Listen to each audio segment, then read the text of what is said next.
Jēkaba katedrāles svētdienas skolā šovakar notiek katedrāles jauniešu kopienas, kas saucās Kompass, otrā tikšanās šajā rudenī. Baznīca ir jauna, kā arī to pāvests Francisks atgādināja savā dokumentā Kristus Vivit, ka baznīca vienmēr ir jauna, un tāpēc arī uz jauniešiem tiek likts šis uzsvars. Un kāpēc baznīca ir jauna? Tāpēc, ka vienmēr tā atsaucas uz savu sākumu, uz Kristu. Jo kaut arī baznīca ir šie 2000 gadi, kas ir, liekas, ļoti sena, bet pāvests saka, ka baznīca ir jauna, jo jebkuros laikos vienmēr tā atsaucās uz pašiem pirmsākumiem. Tad, kad ir kādas krīzes, tad, kad ir kaut kādi jautājumi, kas jārisina, tad mēs skatāmies, kā to māca svētie raksti, kā to mācīja Jēzus. Tas nozīmē skatīties atkal un atkal uz pirmsākumu. Un tieši jaunieši ir tie, kas parāda šo baznīcas jauno seju. Ka baznīca, jaunieši, kuri dzīvo jau pēc 2000 gadiem, skatās atkal uz Jēzu, skatās, ko viņš māca, uz ko viņš aicina. Es esmu šeit, jo es uzzināju, ka tāda iespēja tāds kompass, vārds jau tāds pats par sevi tāds vilinošs.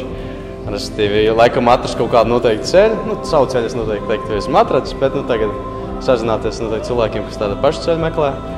Un jā, tā, kā teikt, networko, kā mūsdienās vajag. Kurā brīdī cilvēks beidz, kad ir tā viena diena, kad viņš vairs nav jaunietis. Nāk prātā svētais pāvests Jānis Pāvils II, kad viņam bija, es nepateikšu, cik precīzi gadu, bija 82, 83. Kādās no jauniešu dienām viņš teica, es esmu 83 gadus vecs jaunietis. Tad pēc šīs svētā teiciena varētu spriest, ka tā jaunieša amplitūda ir diezgan plaša. Bet, protams, viens, kurš jūtas sirdī jauns.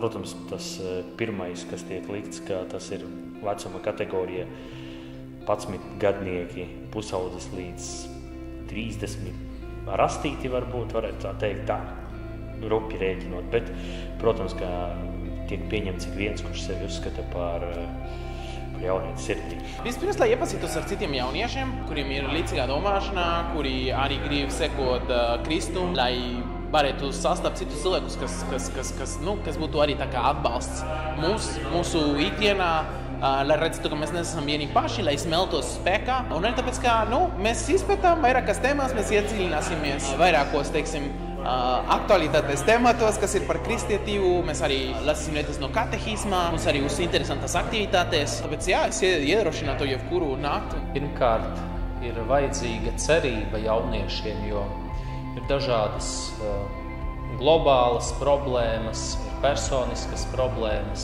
Jauniešiem ir nepieciešama cerība, ka kaut kas stāv pāri visām šīm problēmām. Un arī kaut kas stāv pāri viņu personiskajām problēmām, kurām viņi ikdienā sastopas.